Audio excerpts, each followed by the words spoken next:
every Sunday, regardless to if it was youth, if it was the men, if it was men, whatever, that the liturgy called for an anthem, spiritual or gospel selection, and we did not hold our congregation hostage to having to wait until a certain Sunday to come, but you could hear everything every Sunday.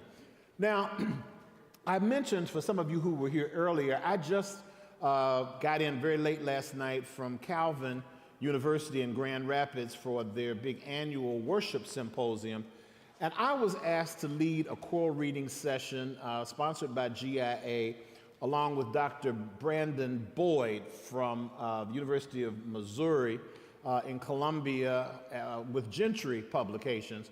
And one of the things that they asked us to do was prepare the packet for what they called a post-COVID choir, understanding that many SATB choirs are now SAB, or they are two parts in terms of their singing. So the luxury of having soprano, altos, tenors, and basses is just not the case in many churches.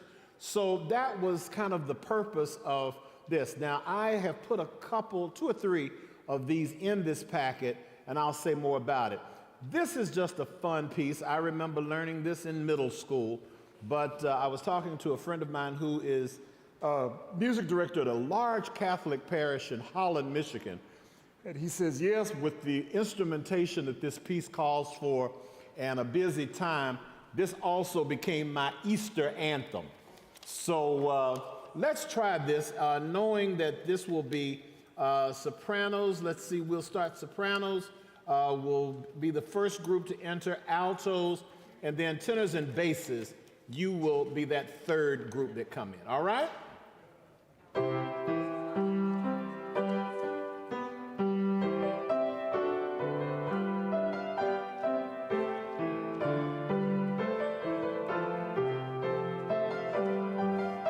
Ready, ladies?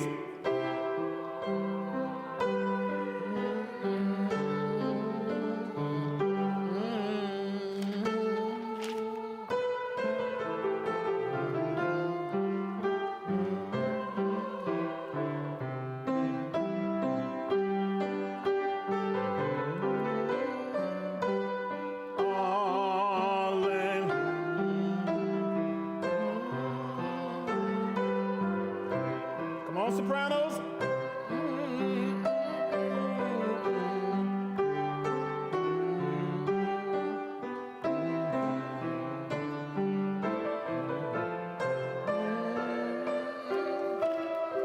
Some altos.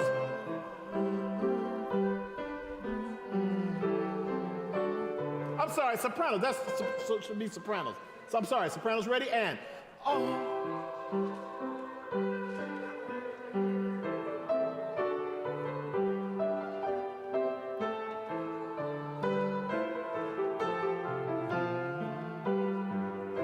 altos.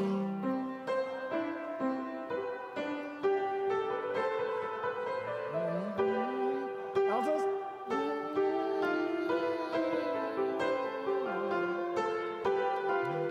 Keep going on. Nice basses and tenors.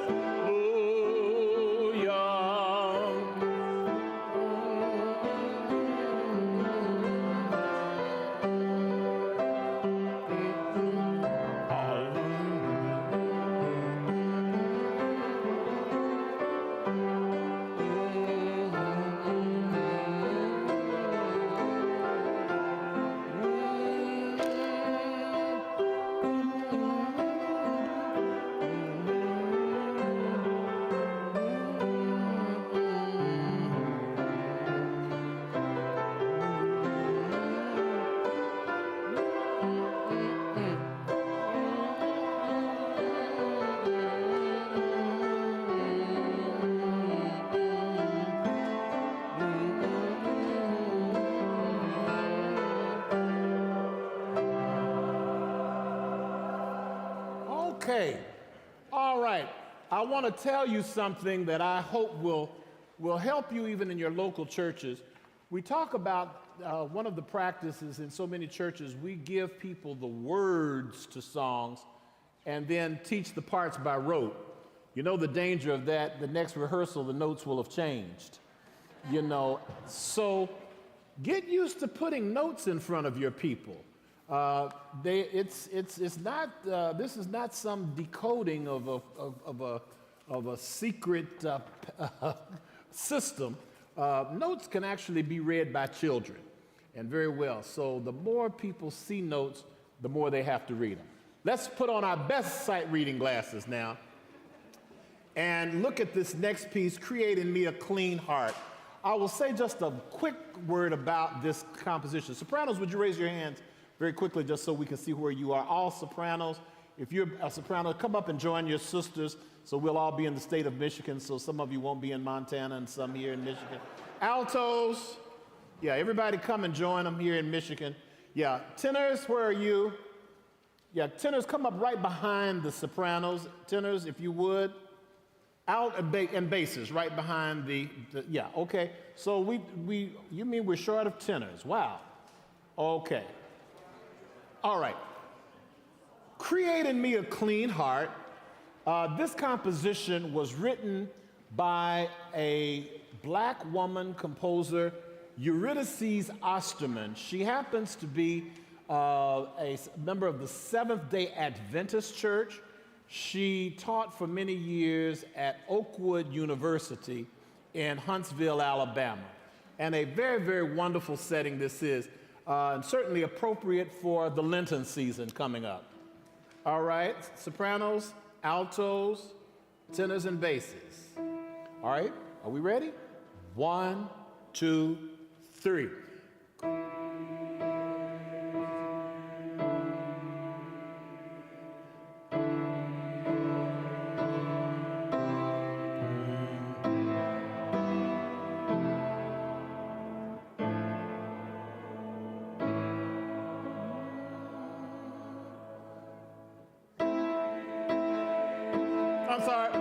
I'm sorry, tenors, I'm sorry.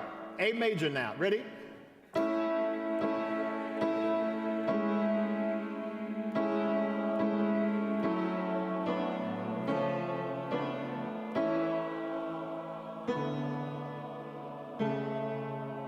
Careful,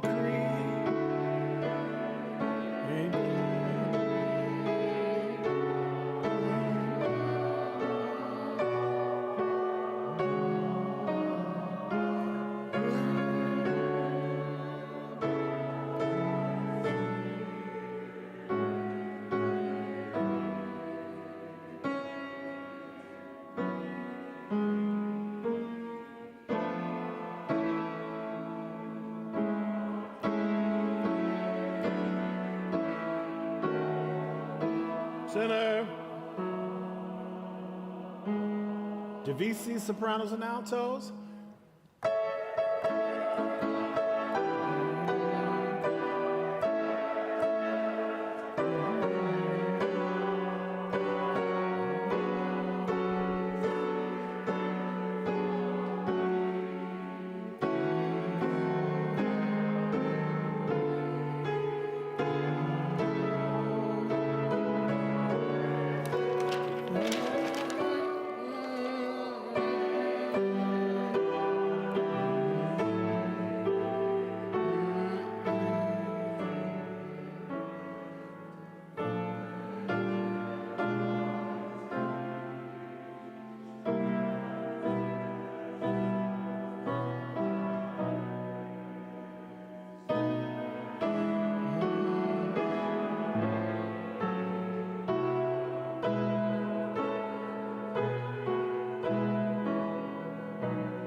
All right. Eurydice Osterman. The next piece, Come We That Love the Lord, and I'm very, very excited to introduce this piece to you. This was written by Dr. Brown and my former professor, Wendell Whalum, whose name has been lifted here, who taught at Morehouse College for almost 35 years before his death in 1987. Dr. Whalum loved the folk songs, spirituals, and John W. Work probably was one of his great models for this music. And you will notice he just simply calls this an old Negro hymn tune, but from the pen of Isaac Watts' text, Come We That Love the Lord. Now, Dr. Whalum, in addition to being a very fine choral conductor and being an avid lover of an interpreter of spirituals and a composer, was also an organist, very fine organist. So in this piece, you find a unique blending of him as an organist, this old Negro hymn text, and then a wandering refrain, as it's called, that jumps in the piece in the middle before returning. So just know that that's going to happen.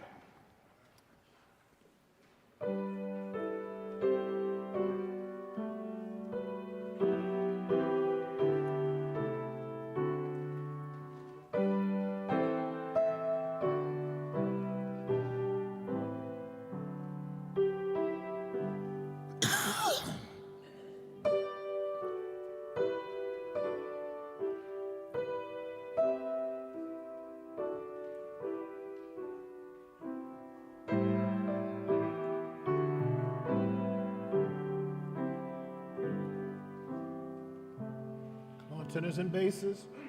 Come we.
Ready?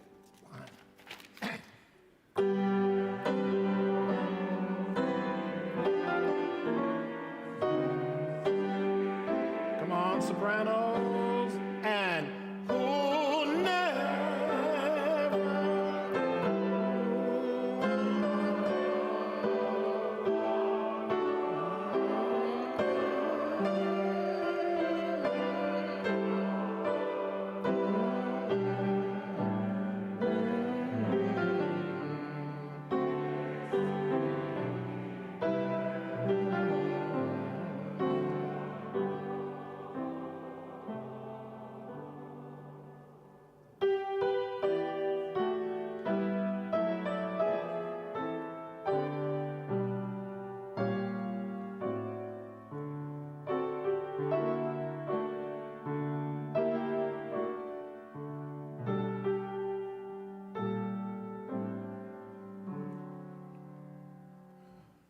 I'm glad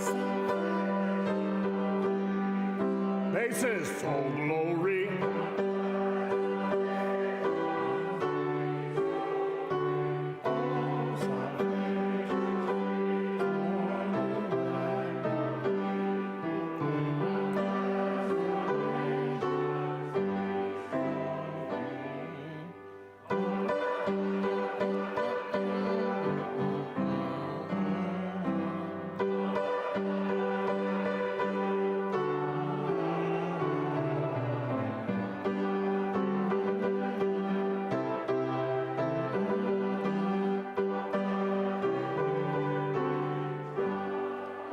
We don't have to repeat for now.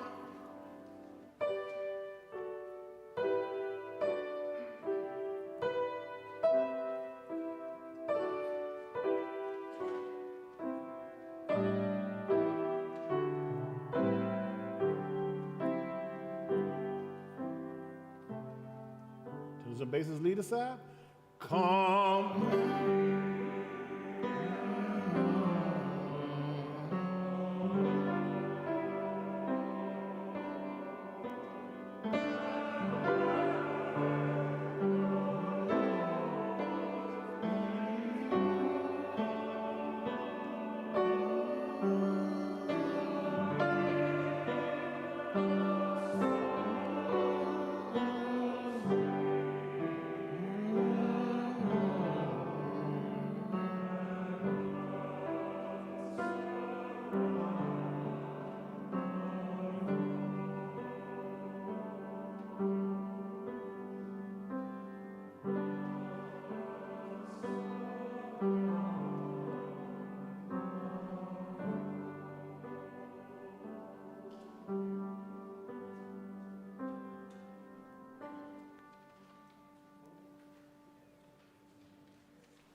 All right. Wonderful. Rockin' Jerusalem. Is Lamar here? Oh, yeah, come on. All right. We discovered a typo on the cover of this piece, which is, it says SATB. It's actually SAB, which was great because for choirs who, as I've mentioned, are now having to look at SAB music versus SATB music because they just don't have the DVCs. So here is a spiritual that is arranged by Stephen Malloy. And notice Rockin' Jerusalem, Dr. Brown so ably alluded to this in his lecture earlier, and this is not one of the historic spirituals, but a song written in the style of a spiritual, okay? And notice this says the composer's words are joyously like a jig. Okay, so let's try to get a jig. 1, 2, 3, 4.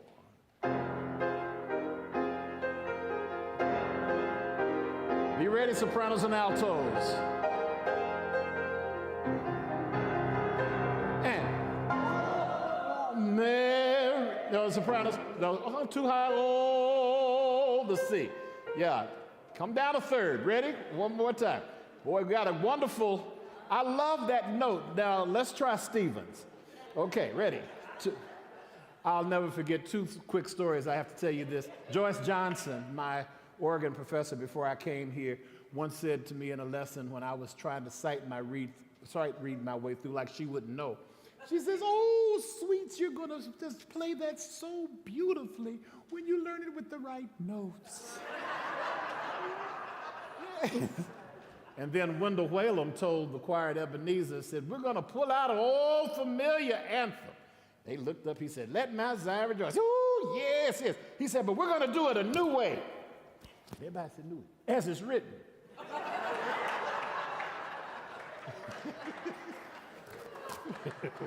One, 2, 3, 4.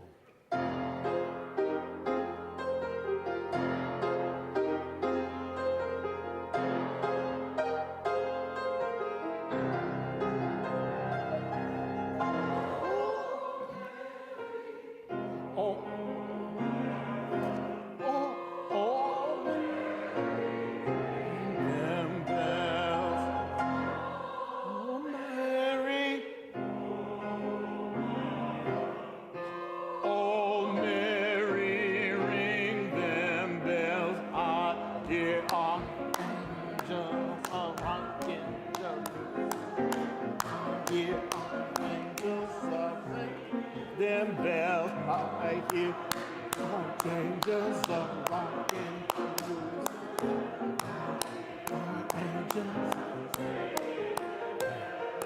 Church getting higher, Jerusalem. Church getting higher. Church getting higher. Church getting higher. Ring a dim bells. Tenors and basses. Sopranos. Oh.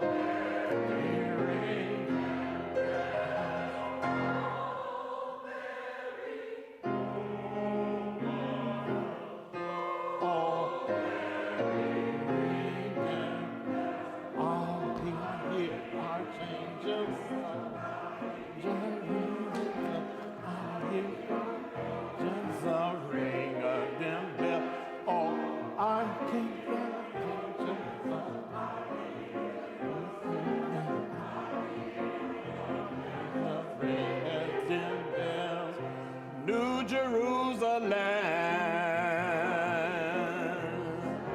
New Jerusalem,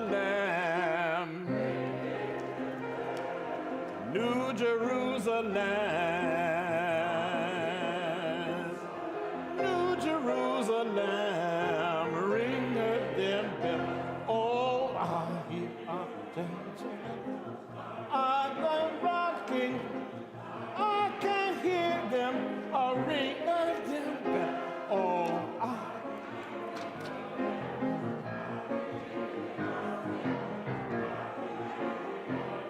a ring of them bells, rocking Jerusalem, rocking Jerusalem. All right, thank you. All right. Yeah. Thank you so much. I am excited for you to have this piece of music in your hands. And how I got it, I have to just tell you the quick version of it. As you can see, it is a setting of the Lord's Prayer by Harry T. Burley. Several years ago, I was doing a Saturday morning reading session in New York City. And I was going on and on about whatever the spiritual was. And I mentioned Harry T. Burley, and in fact, Dr. Toppin referred to his hymn tune that we sing, In Christ There Is No East or West. And I was talking about Burley and this old St. George's Church, and a lady literally almost jumped up out of her seat. And so at the break, she came up to me, she says, I never thought I would hear Harry T. Burley's name in a black church today. And I said, why? He said, he was my father's godfather. I said, what? And she said, yes, my father studied. He was a baritone, and he studied with Mr. Burley for years. And, you know, he gave my father all of his he had scores and music and things. Some of it wasn't, he didn't even finish it. Some things were his manuscripts. Every time he would get new pieces of music, he'd write music stuff to it. And I just was just so excited, you know, and I'm not really a musician. And we had a flood at my home, and we were going to throw out some things. My mother used to be a librarian. She kept things. Fortunately, these didn't get ruined, she says, but I was going to throw them out. Would you be interested in them?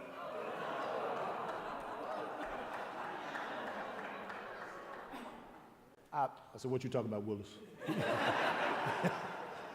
And so I just didn't believe this. So sure enough, about 2 weeks later, these 2 big FedEx boxes arrived at my office in Chicago.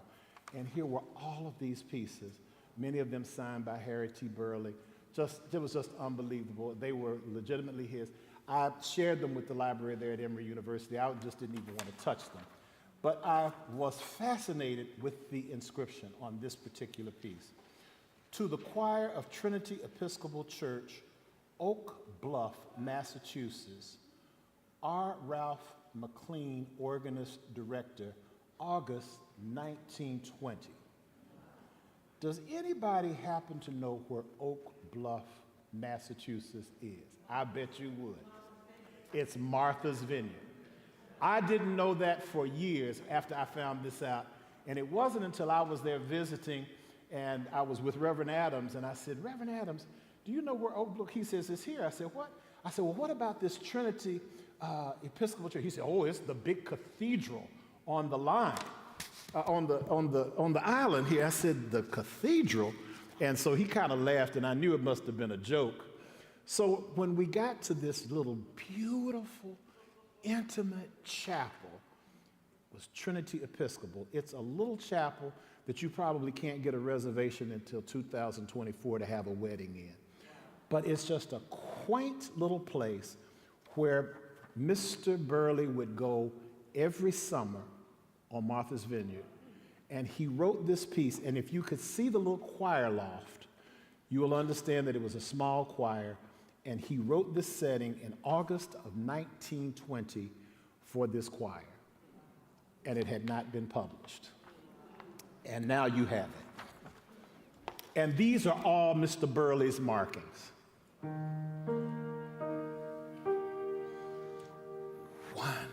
2, 3.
How about that?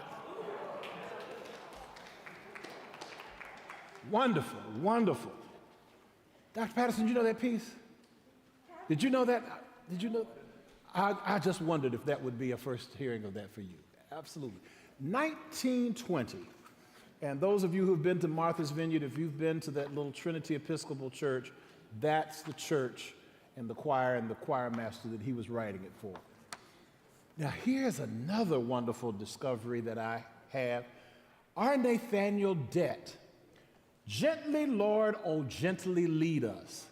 Now, let's look very carefully. This is a Bahama folk melody arranged by our Nathaniel Dett, but it is on a text of the early 19th century hymn writer Thomas Hastings. So, how many of you know this piece or have heard it? Wow, this is great. This is great. I'll slow it down so we can really get it. It's a wonderful piece. The genius of Dett is certainly seen herein. I'll just play the first page for you to get a sense of how it goes.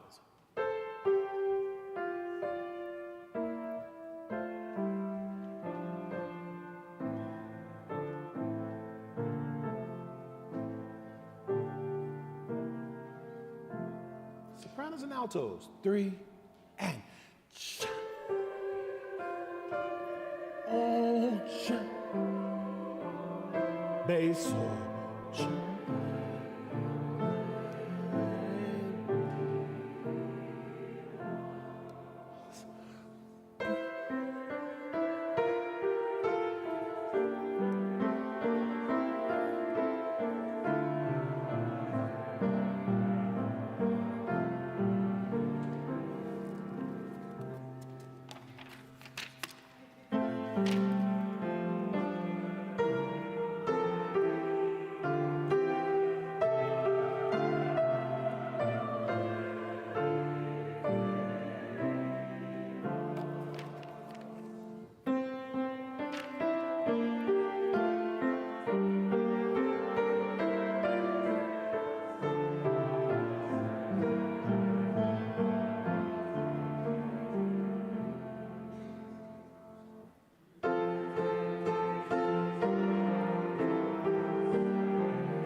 Thank you, Alice.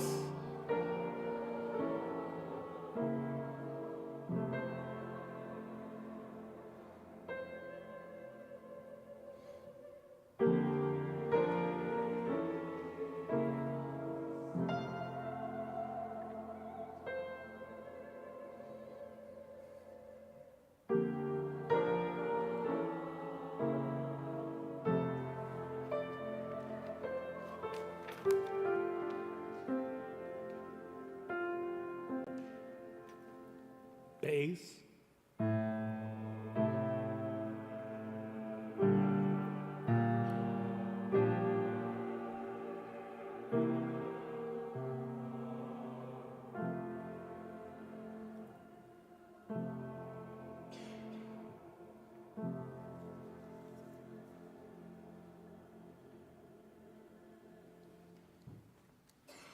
How about that? All right. Okay, I know the clock is not my friend, but I want to introduce you to a piece by the Dean of Black Women Composers. And I will be eternally grateful for having been a student here in 1985 when Dr. Patterson gave leadership to one of the finest programs in African American music ever, and that was the conference here at the University of Michigan in 1985. I will never forget as a student sitting there in the recital hall right next to Dr. Whalum, and on the stage there was a panel. There were 3 of them. Jester Hairston, Undine Smith Moore, and Ms. Eva Jesse. And they were all talking, and I could react the whole thing, but we should be, after time now, with all of them, in the person. I mean, I memorized it as a kid, but they were all 3 on the stage. And I remember when Undine began to talk about her writing, she said, people ask me about my compositions, and they say, well, why would you write this piece? It's really simple. She said, I wrote for the students that I taught. So I was always sensitive. She said, some semesters I would be blessed with some young ladies who could sing a G. She said, the next semester it's all I could do to have one to get up to an E flat or an F. And I had to arrange spirituals for my students. Here's one I don't know that you know, by Undine Smith Moore, Walk Through the Streets of the City. Does anybody know this spiritual? Yeah, well, let's enjoy this. I'll play a little bit.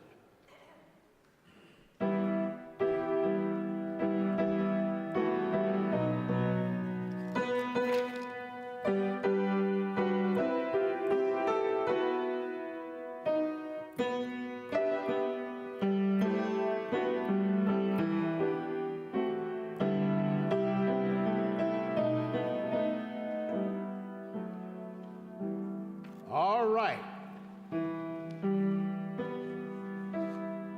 1, 2, 3. My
the clock is not my friend, but would you just indulge me to, in memory of one of my dear, dear friends and a friend, and what an influence in music in Michigan and all over the world, "Oh Freedom," arranged by Brazil Denard. Some of you may, I'm going to skip over because time will not allow me to go through, but I'm getting to the end and I've got a surprise for you at the end, so I've got to hurry up and get to the end. But let's just do this. How many of you know this piece? I mean, this Brazil's arrangement. Great. Well, we should have this one. Ready? 2. We should remember Brazil as we sing this. 2, 3, and.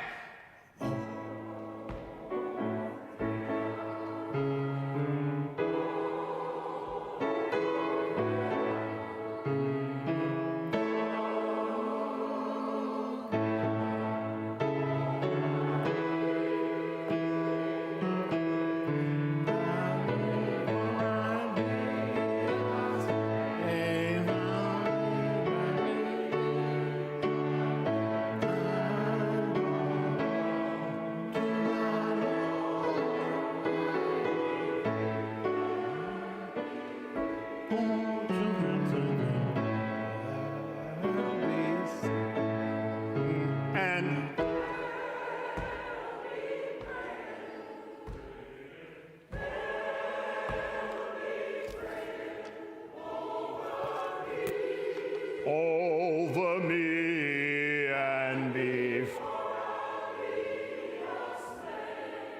I'll be I'm home to my Lord. Come on, basses. Old children singing. Oh, weeping, weeping.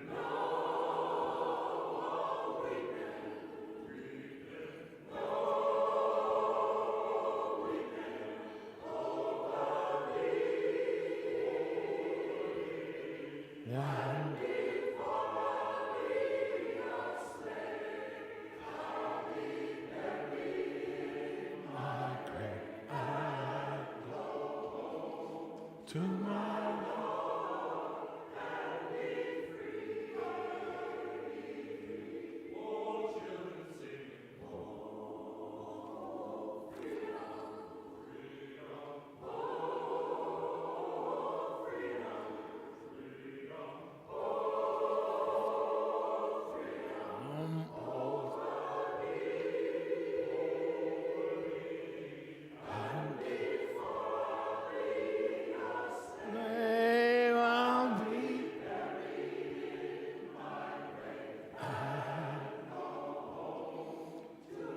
oh, last time.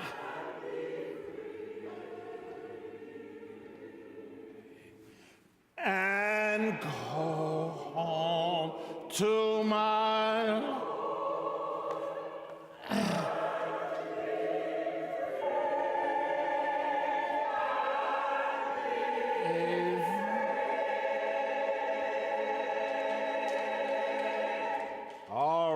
all right. Thank you so much. A piece, don't miss it here. Hold on is not a spiritual. I really wish you would look at this text written by a young Mennonite composer, Adam Tice, set to music by Sally Martin. I really wish I had time to go through it, but wonderful text. Also notice Rise, Shine, for the Light is a-Coming by Roland Carter. Some of you may or may not be aware that Marvell was sold pretty much to Walton Publications, which is a branch of GIA. So many of his pieces you will find under the Jeffrey Redding Choral Series. So I wanted to put this here. I wish we had time to do that, but as again, the time is my enemy. I want to show you this piece, I'm Gonna Live So God Can Use Me, only because the composer's here. That's kind of hard to miss a piece when the composer's in the house. And I'm very, very proud of the fact that he dedicated this piece to me because I asked him for this piece as an assignment. There was only one arrangement that we could find of this spiritual "I'm going to live so God can use me," and it appears in the AME hymnal. I think it may have appeared somewhere else, but it was just a very simple four-part arrangement. But I asked UZ to put some UZ brown sauce on it, and he did just that. Now, Dr. Brown, may I impose on you to come up here and lead your piece?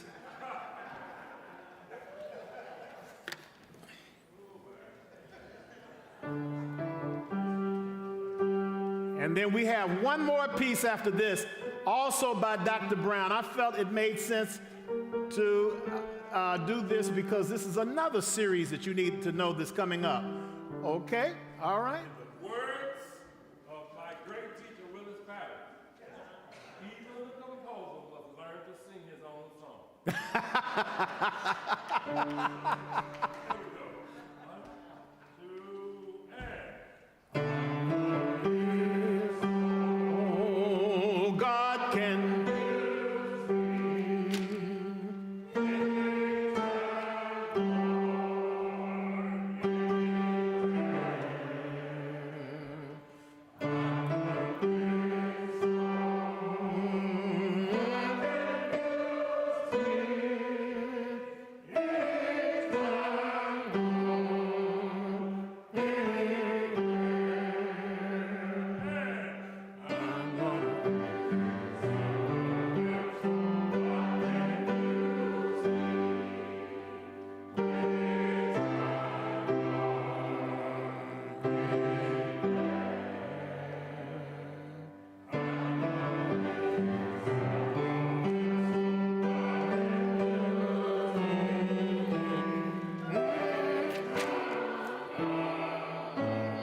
Dr. Brown, hold on just a second.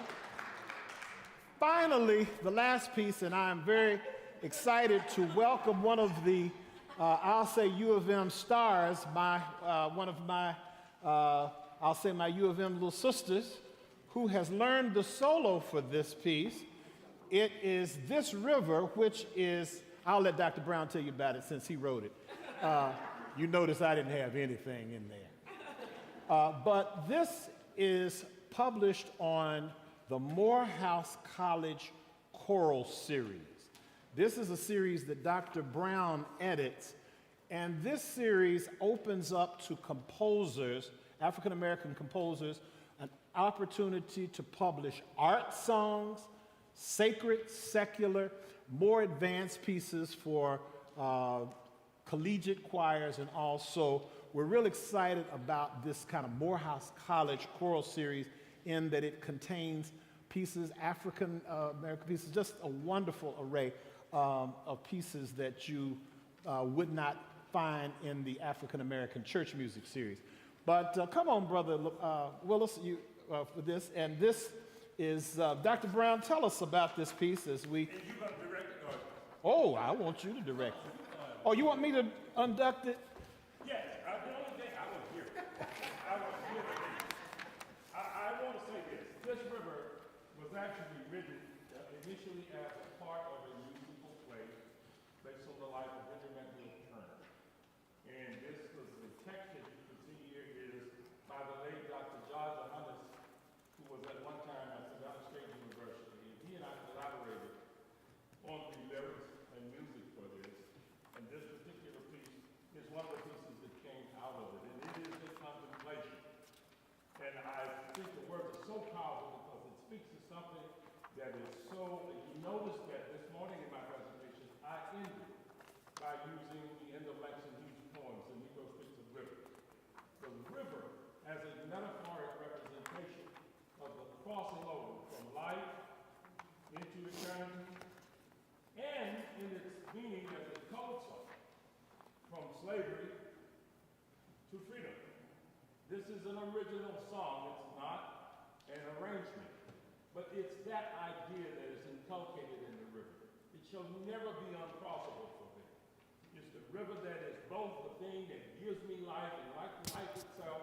Rivers are ever flowing, shallow, sometimes turbulent, sometimes quiet and calm, but the river runs continuously through our lives.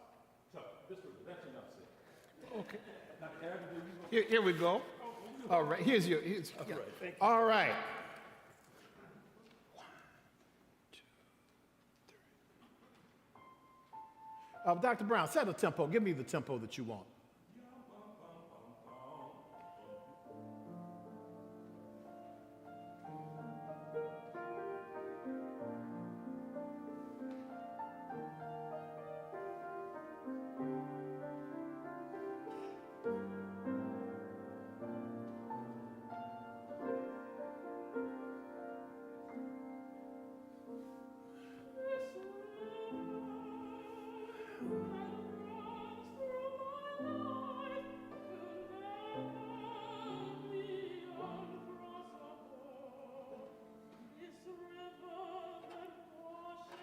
Hold it just. Oh, I'm so sorry.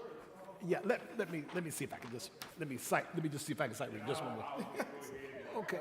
Well, that's one way to get me back. I already know how to play it. Oh, come on, yeah. My sister. Look at Michigan. Only Michigan. Come on, my sister.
shall never cross over.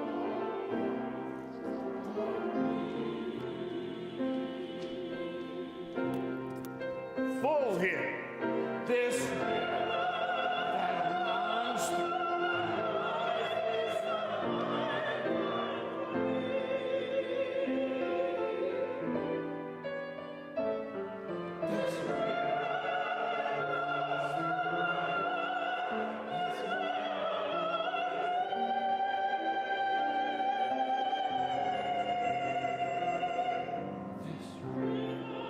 shall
everybody. Would you please write on this music, right? If there's something that you heard that you would like to order multiple copies for your choir, as you can see, there is an instruction. Just give this back to me, and notice that if you give this to me today, you will receive free shipping. You know, free shipping can cost more. I mean, your shipping can cost more than the octavos, but you can just give me this, put your quantity, and fill it out, and I'll make sure that GIA gets this. There are a few more of the books left that some of you asked me about, and I will be around. Thank you so much for this time, and I'm overage, but what a wonderful tribute to the composers that are here, and so many of our pioneering African-American composers, Burley, Dett, Undine Smith-Moore, and Brown, who's here. Thank you.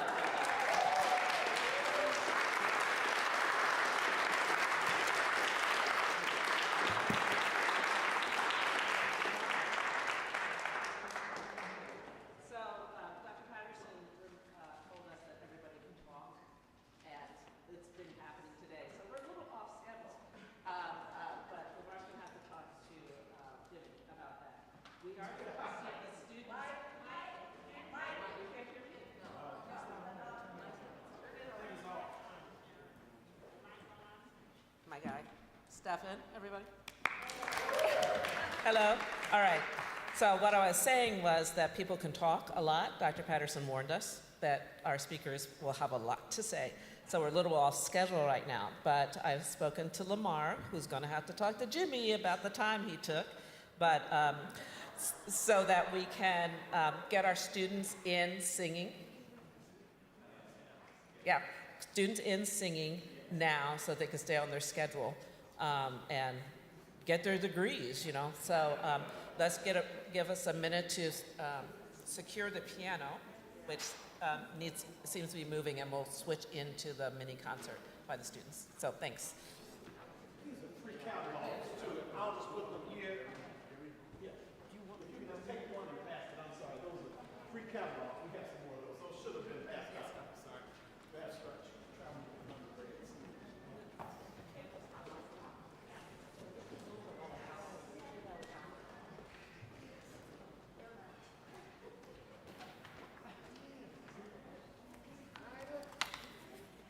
So while they're locking the piano so we can go on to the next thing, I just wanted to quickly tell you who these students are and a little bit about the program that they're going to do in very quick order.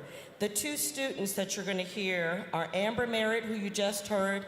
She has a bachelor's from the University of Maryland. She did a master's with us here at Michigan, and she is finishing what is called a specialist degree. So this is her 4th year with us. And it's been an honor having her in my studio as one of my students. She's from Baltimore, Maryland, and the baritone, Tyreek McNeil, is from Chicago area. He is a 2nd-year master's student, so both of these students will be graduating this May if I don't fail them both. Just to keep them a few more years. I enjoy these two. They're accompanied by Josh Marzan, who you all know here, is a former student of all of ours at the University of Michigan with a doctor, and Peter Smith, who was in North Carolina. He actually knew me when I was the director of the music program there and is doing a master's with us here at Michigan in collaborative piano, so I'm so happy to have him. This program, I was asked to present one that is of African American art song, and the connection is that all of these composers also wrote religious music. And so you can hear, you have Undine Smith-Moore that you just sang. You have Margaret Bonds, who wrote a wonderful piece called The Ballad of the Brown King for Christmas that has been a favorite for a long time. And then you also have some other composers like Robert Owens, who is one of the best-known art song composers today. And then you have the youngest of them, Brandon Spencer, who is the last piece, who is the first composition winner of the George Shirley competition. He won about 8 years ago in the 14-year competition that we've had, and he's gone on to have quite an illustrious career as a composer. And then lastly, Professor Brown just spoke about The Negro Speaks of Rivers, and as you see, that's the 2nd song on the recital. So I hope you will enjoy this mini recital of African American art song, and thank these young people for taking the time on a Saturday to be here with us. Thank you.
Hello. Oh, is it on? Hello, everyone. How are you? All righty. I've been enjoying myself. Haven't you been? All righty. Well, so my task is to talk about how the Hammond organ fits into the black church and just church in period, those who have the Hammond organs and other organs. And I'll tell you, at Plymouth, at my church, we have a Wicks pipe organ. We have 3 Hammond organs, believe it, 3 Hammond organs. One upstairs was a concert Hammond organ, and then we have a C3 and a B3. You can tell the difference between the B3s and the C3s because some you can see the feet, and others you don't. There's a closed console. But during the worship service, usually the organ plays a lot of different roles. And so I'm going to play a few things and then tell you what I'm doing after I do it. Because my best way is showing and then telling later. So here we go. I think, is it on already? Okay, they already have it on for me. Usually when the church starting, I have a little bit of a meditation going on. If I'm not on the pipe organ, I'm upstairs, I'm downstairs, and I do a little meditation just to get things going when people walk in. And the wonderful thing about the Hammond organ is that if you don't have to always play it real loud. Sometimes you're missing all the beautiful pieces when you just hear the nuances.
That's just a little medley, if I can help somebody. But just you can hear the nuances. And then if we go into the service, if I'm doing like a processional hymn, it depends on the hymn. Now, if I'm doing like a straight holy, holy, holy, and it's a processional hymn, I might play the pipe organ, and I'm just doing that holy, holy pretty straight.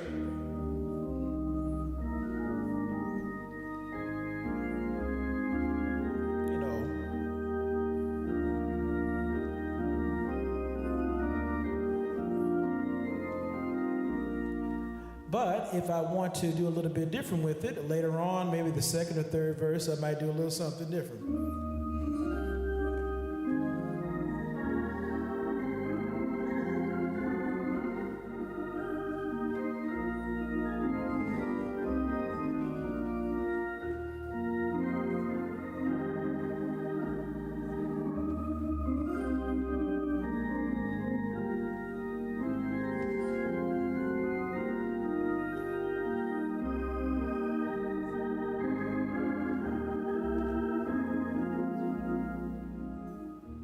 And then usually after we do the processional hymn, then the pastor might want to do something more praise and worship. Now I'll run down from the pipe organ, come on down, because I said I'm not going to do that song on the pipe organ because I need a little bit more oomph. Now, if you know this song I'm about to play, I want you to join in.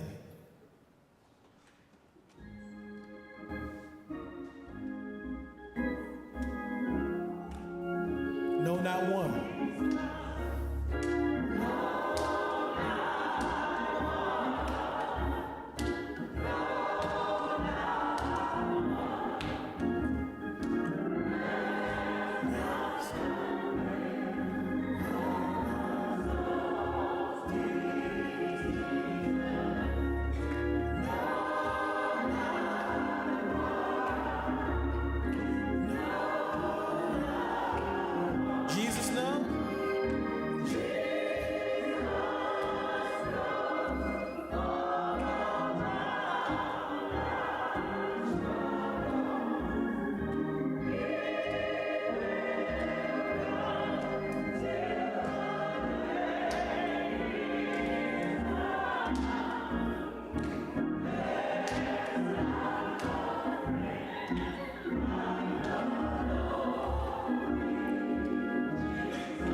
Sometimes we do that during communion or in between the service and things like that. And what's interesting also, I noticed a lot of different churches, black church, will then go into something we'll have like the prayer, you know, the people walk up, announcements. But even during the announcements, it's not like, it's not this. We don't have that. It's always,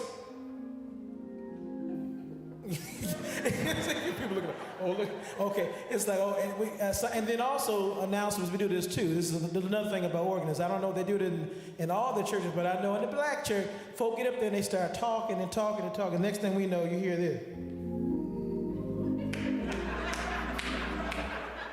I mean, hurry up. That's not, that don't mean keep talking, you know. If people, you know, even at sometimes at funerals, bless them, I do the same thing. The pastor give me the eye, he give me that. And they start talking. So, yeah, so the organ also can be used to kind of move people along and move it down the road. Okay, so then we get to the part where we have maybe the offering. Now, it's interesting. Some churches, there's a selection. Like on our first Sunday, and I have the pipe organ, we have a selection during the offering. But sometimes in the black church experience, they're doing an offering song, and they might just do maybe just Pass Me Out or something like that. Or what, this song is coming to my head. How many of y'all remember this song?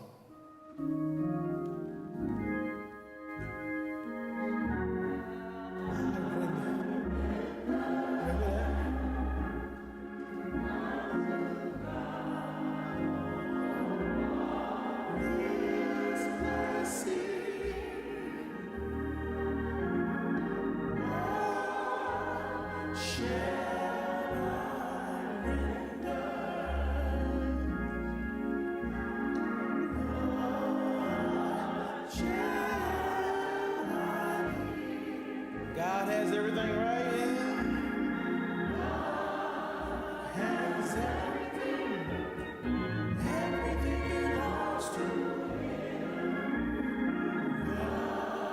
God has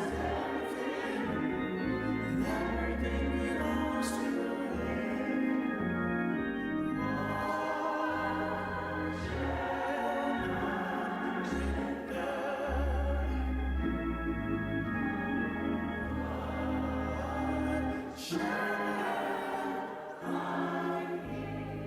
All those good, these are these congregational songs that we used to do. And then I challenge a lot of my younger, and I know my teachers here can attest to this.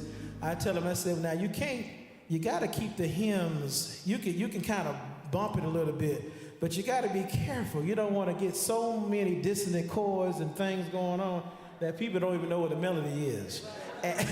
Do y'all testify what I'm saying? And so what I've learned is that when you have especially with this organ, the Hammond organ is so effective with bringing out the emotion of those hymns. Now we have the offering. What now? Oh, now it's time for a choir selection. So the choir and again, there's no choir. Look, the choir getting up. y'all laughing because you know I'm telling the truth. The organist sitting there, they look and they, okay, what we doing? Okay, hopefully they talked about it before they started. But sometimes they're like, it's an A flat. Okay, A flat. Okay, an A flat. And so those of you guys that I'm gonna do two versions of "Pass Me Now, Gentle Savior." Y'all, we're gonna do the regular way.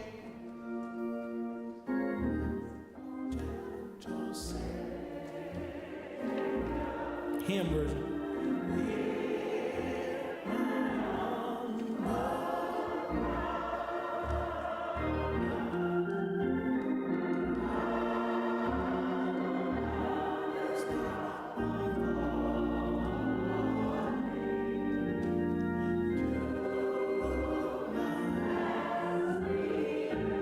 Let's go to Savior.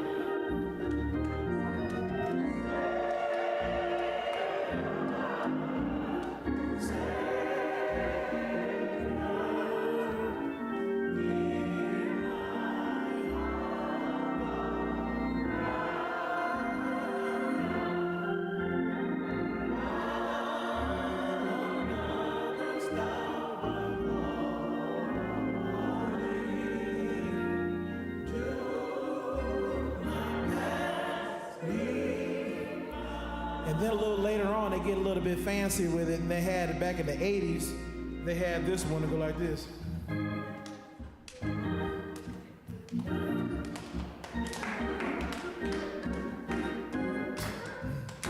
Let's see y'all. Pass me a gentle Savior.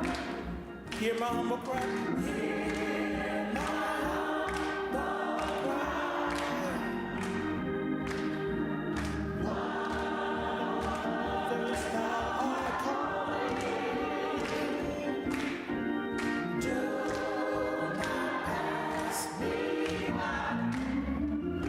Do not pass me by. Let's go to Savior.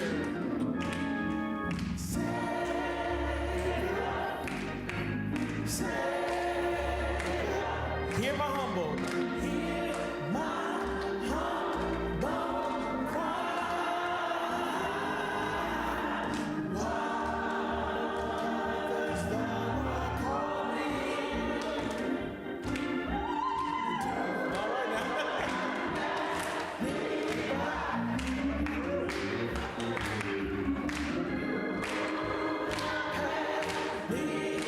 Let's do that Savior a couple times.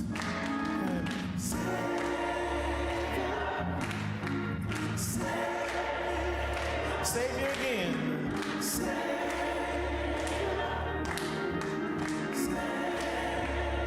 Take it out here.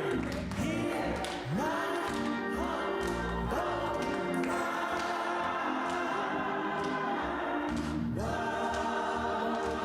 Fathers, thou art calling.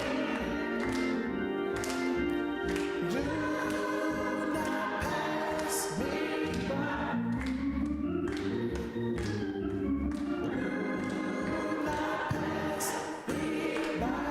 So that's a version, that upbeat kind of boogie woogie, but that blues in that. Then you got the other part, right? You remember?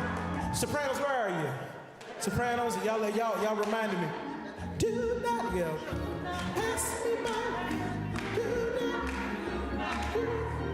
Altos, do not pass me by. Tenors, you come in. Do not pass me by. Do not pass me by. Do not pass me by. Take it out. Sorry. Listen again. Wild arms and wild arms. Wild arms thou art calling. Do not pass me by. Do not pass me by. Do not pass me by. Old school church. That's kind of that feeling where you have, that's the selection, right? And then sometimes we go in there, we go, Now it's interesting. You have several doxologies that we do during the church, and also, but one that I have not heard in a long time, which goes, and I don't know why they don't do it anymore. They do the regular one that goes,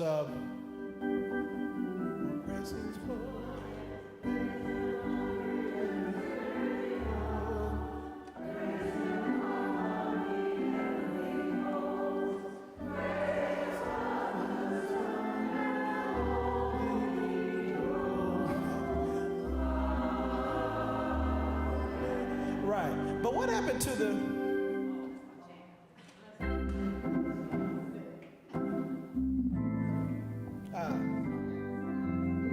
I'm gonna get it. It's been a long time.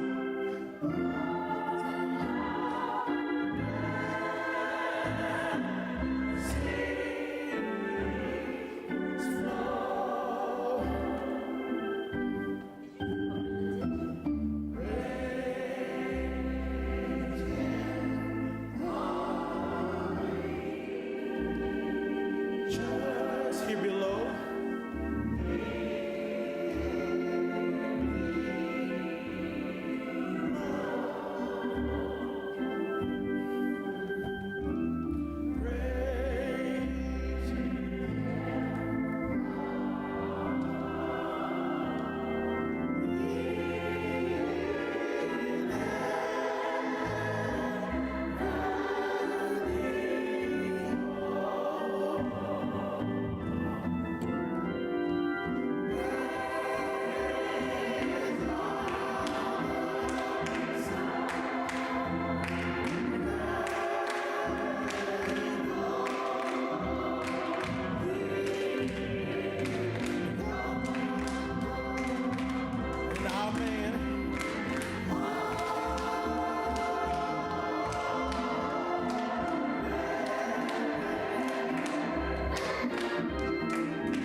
So that, those old songs, the thing about the organ that I love is that, and I love both, I love the pipe organ, what it does. When I think of pipe organ, I think of an orchestra.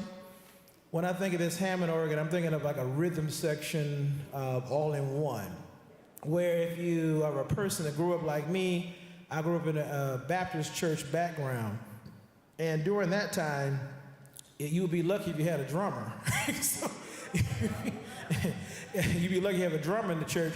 And so you had to be percussive with your feet and your hands and also keep the melody, which really kind of is mind-boggling to me now, because a lot of churches, they got the bass player, the guitar player, the drum player, the trumpet player.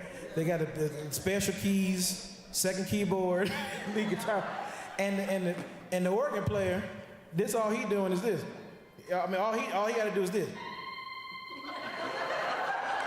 I mean, that's all he ain't got to do too much.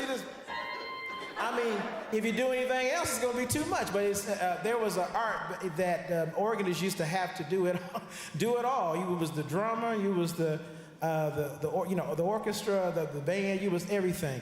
Another thing that is interesting in the black church, and a lot of people might want to speak upon, is the part where, depending upon your pastor. Now, I'm going there. Now in my church, my pastor, I call him, he's an orator. So he speaks eloquently, and he might play an instrument. He likes to play the harmonica. And so he does a little harmonica solo in the beginning, and he'll say, Lamar, put me in E flat. Now this is church. And I'd be like, okay. And he said, put me in E flat. And I said, okay. And then he started playing this thing. Some of y'all know what I'm talking about. And then he'll do a little thing, a little riff, and I have to follow him. He go. I'm like, okay. And then he does something else. Okay. And then he goes, ba-be-da-ba-bum. And I go. So that back and forth. And then he'll do the little harmonica. Ba-ba-ba-ba-bum. Okay. Ba-ba-bum. And he go, ba-ba. I mean, he's trying to do that. Ba-ba-ba-bum. And then I'm just echoing that, and then he might go, boo-doo-doo, boo-doo-doo, boo-doo-doo, doo-doo-doo, doo-doo. And I bring it down, and he hold it out, doo, doo. And then he done with it. He's like, all right, now let's go into the sermon. He can go right to the sermon. But that's not, now churches I play with, the Baptist church, he tells me when he said, now, when I say I'm about to close, I expect you to be on the organ. I said, okay. And so what he does is he'll be right there, and it's called tuning up. So if they start saying, and in the beginning was the Lord, and then he went to some place, and the Lord said, whoa, Lord. This is the back and forth where the organ is really the amen crowd. The organ is acting as the congregation, that call and response. And what happens is that sometimes the organ, you have to be careful. This thing right here, you can just start a little bit. You don't have to be real loud. Just kind of tickle. I call it tickling with the pastor. I know it sounds silly, but listen, this is the tickling part. So they start going, I go. That's all I do. That's all I need right there. That's it. Then maybe he'll come back a little bit,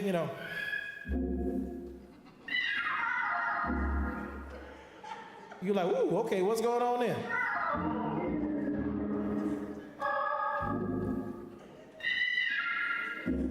See, I'm warming you. Not too much now, not too much.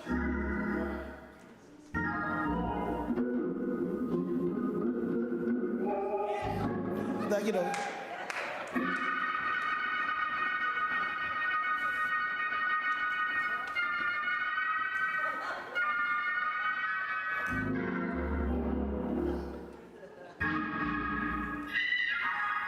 then what happens, and it builds up a little bit. I can use the top manual, so you have two manuals, the top manual and the bottom one, top keyboard, bottom keyboard. If I use the bottom part, and then keep it accompaniment. So I keep it nice and mellow here, but on the top, I make it more expressive. So now I have control. So now I'm doubling up like this.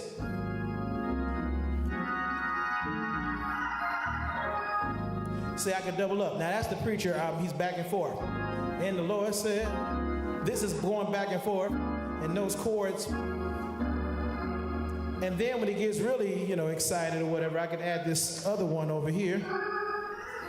And now the B3 sound.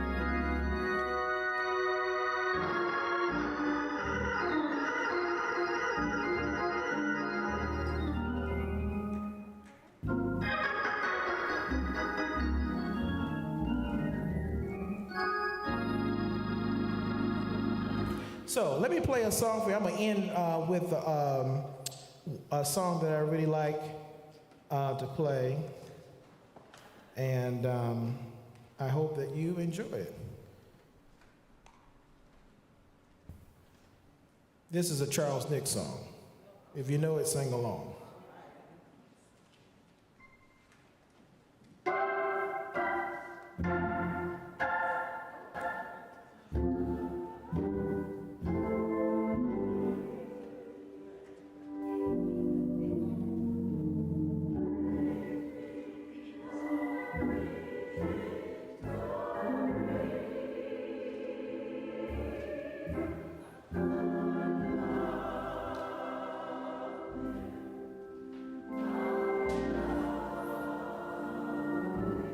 Reverend Charles Nix.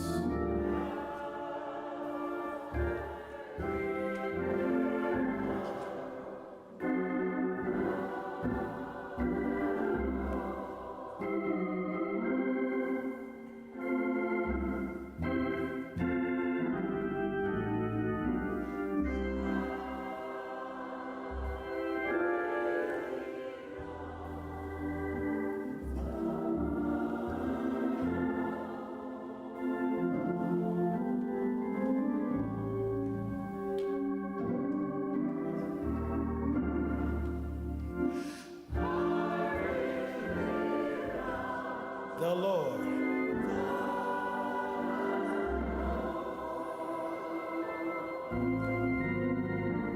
You don't know how much. You don't know what He's done for me. Gave me the victory.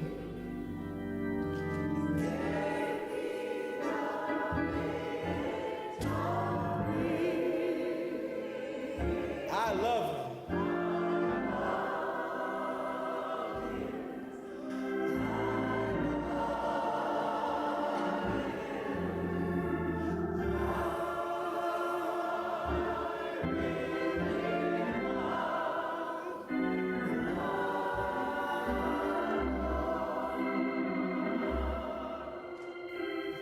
Then there's a verse that was in that song. The organ goes, is there anybody here?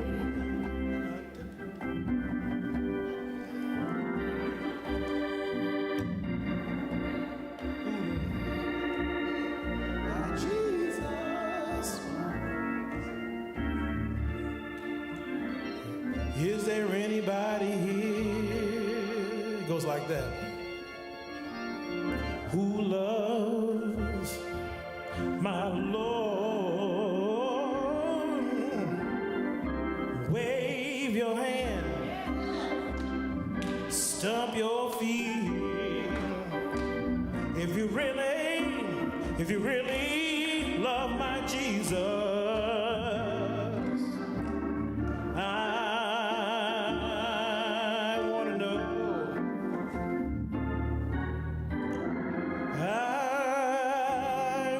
to know. That's my little spin. I really want to know if you love the Lord. Here we go, choir. Y'all sing that? I really love the Lord.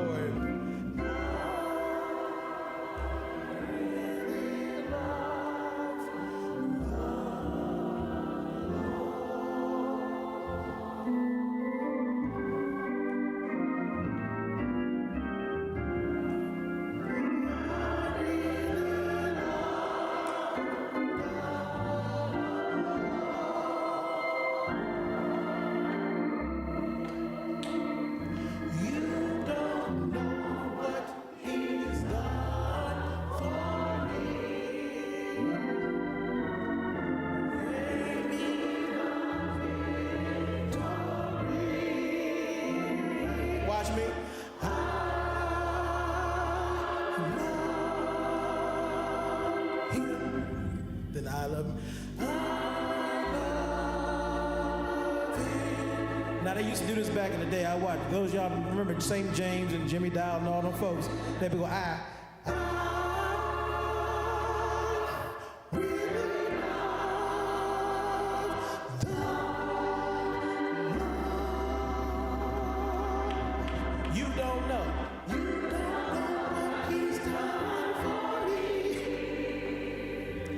Gave me the victory.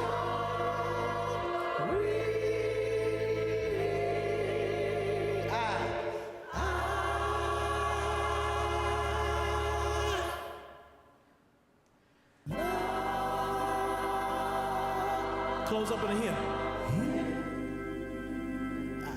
I love him.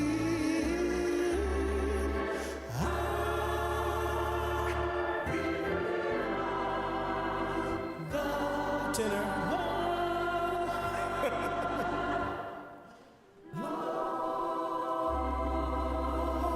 Give yourself a round of hand clap. Thank everyone. I really appreciate it. And then at the end of the church, they say this.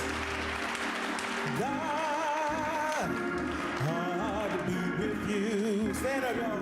God be with you. God be with you. God be with you till we meet again. Until we meet.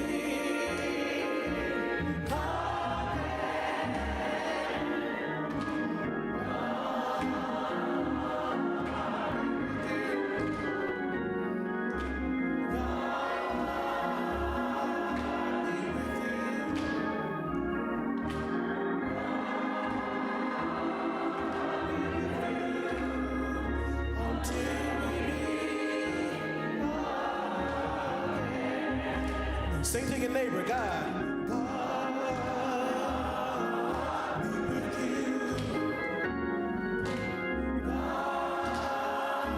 God be with you.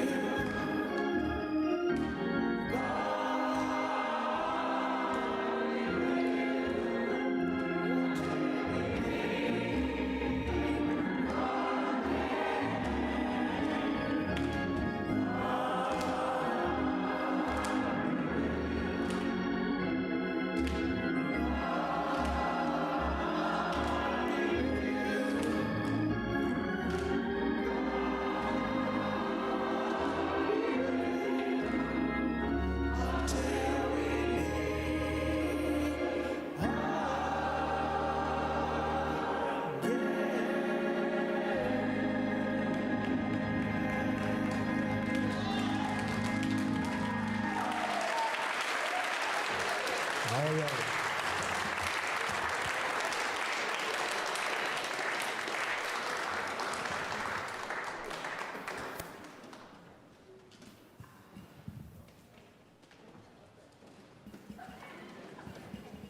Well, Mr. Willis,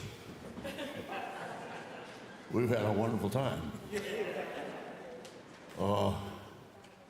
Makes me think of the days when I first came back in Ann Arbor, and I was offered 2 jobs to be minister of music. They had somehow or another read the write-ups about my having served as a minister of music at Guilford Baptist Church in Virginia before I came here, which was an all-black congregation, but high-level black church that had standard anthem, spiritual, soloist, but preceded its worship services with a,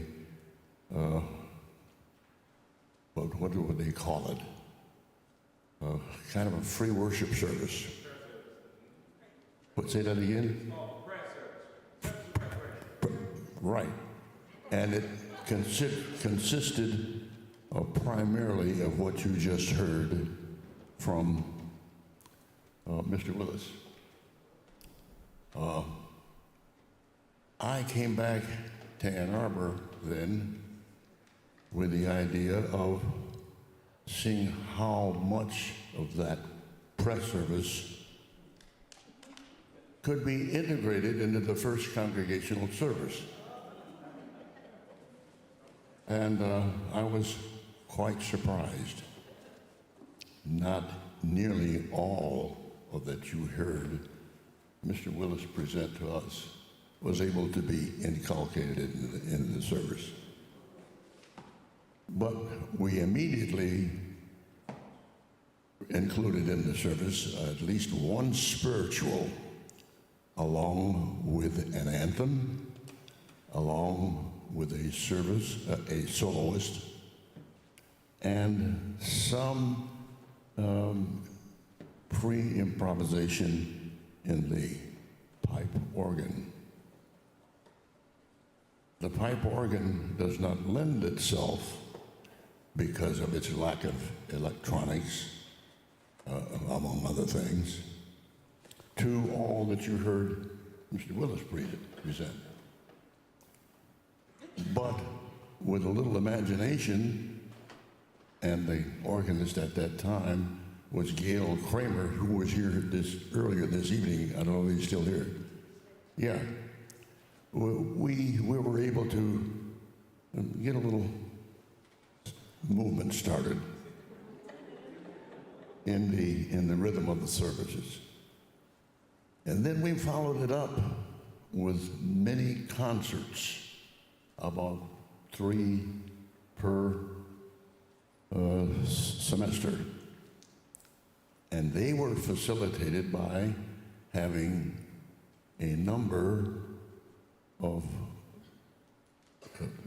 African American soloists to be in the choir to sing the regular anthems, which were all Bach, Brahms, Beethoven, what have you. And every now and then they would, on their term of service for solo, integrate some of the spirituals, some of the art songs. In fact, the art songs that you heard earlier preceding Mr. Willis were Margaret Bonds, Florence Price, some of which you heard this evening, and varying in tempo, temperament, and subject matter. What am I saying here? I'm saying that it might be, I may be poorly saying it or too subtly saying it, but it might be worth the time to consider whether some of the idioms that you've heard today throughout the presentations of the panel, of the choral reading sessions, and of Mr. Willis's offerings, might be effectively tried in non-black services in the congregations. There's no question but what the response that you get, both in the reception of those idioms of African American music, but also that you will find participation in by non-black congregations may be somewhat of an improvement on what you've had or grown accustomed to. There is a certain element of the spirit that I'm speaking to now that is very often lacking in our non-African American services and does not tend to lend itself to participation or attendance by non-African American members, which might be otherwise very attractive for non-African American congregators to participate in. Do you notice how some of the idioms, the African American idioms that have been increasingly participated in by non-African American congregators in their non-spiritual and worship music with great alacrity participated in by non-African Americans. Blues, jazz, spirituals, in some instances, rap. Have you ever thought about why it is that is lacking in participation despite our years, our 250 plus years on these shores have not been participated in by non-African Americans, in spite of the fact that the first worship experiences by African Americans on these shores were in Western non-African American churches, in the balconies, of course. But nonetheless, they were there, and they were exercising a musical influence. Where do you think Amazing Grace came from? That's almost misidentified universally as an African American song, but it is not African American at all. And you all know the story about the slave driver who was transporting slaves across well, my point is made. I think there's much that African Americans have to contribute to the worship habits and spirit of non-African American congregations. Give a thought to it. Give a thought to it. That some of those things that you heard Mr. Willis playing on the B8 Hammond will not be duplicable on your Hammond organs as well, unless there is a certain willingness and ability to improvise on the part of musicians who play on them. We happen to have here in this particular congregation a B3 Hammond organist who, indeed, he's gone. He was sitting right there. But he can do much of what you heard Mr. Willis do.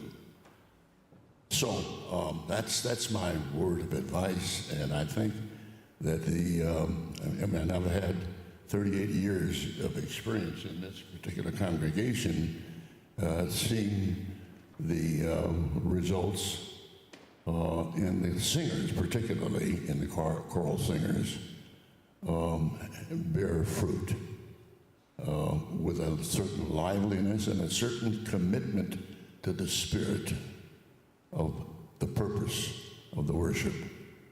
Try it on. We've had a wonderful time today, and I hope you're going to come back tomorrow.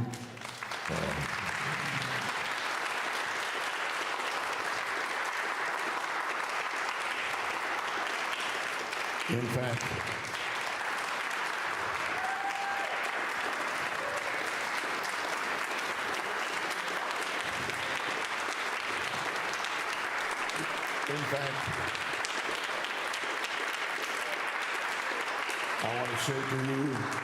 I want to say to you that the success of this venture by the Our Own Thing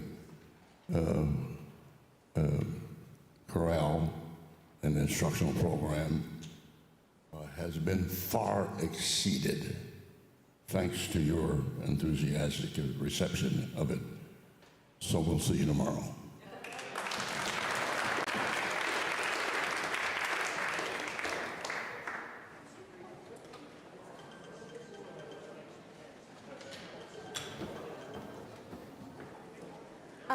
Everyone, listen, I'd like to thank you so much for coming and for spending this time with us today. It's been a full day, and what we have been able to experience, and for free nonetheless, has just been incredible.